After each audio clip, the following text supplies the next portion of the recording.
In this video, I will show you how to work in single crochet braid stitch. This is a variation of single crochet stitch. The stitch is reversible, so both sides of your piece will look the same. This technique is used in our applause bag pattern. Today I'll be using Wool and the Gang's Rara Raffia in June Green and a 5mm crochet hook. Okay, let's get started.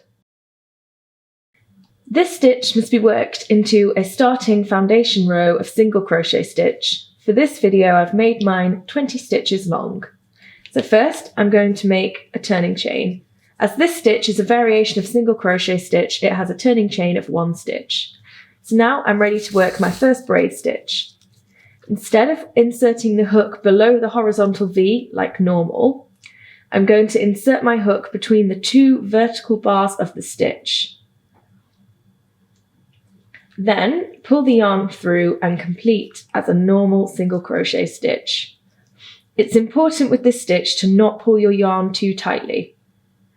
So again, that's between the 2 vertical bars and then complete as a normal single crochet stitch. So we're going to work in this way to the end of the row.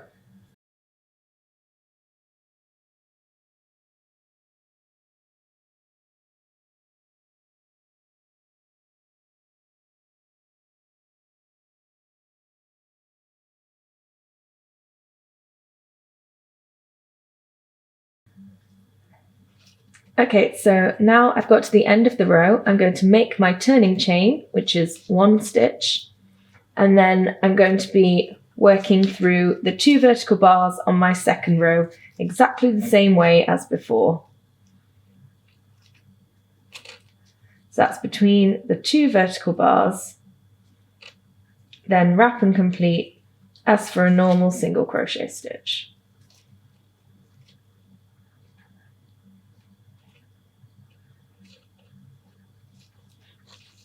Again, it's important to not pull the yarn too tight with this stitch.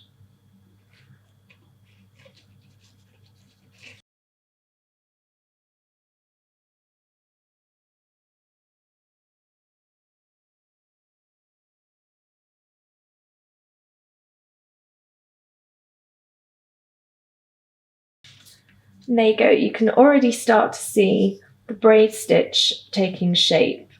So to continue working in this stitch, you simply repeat that last row.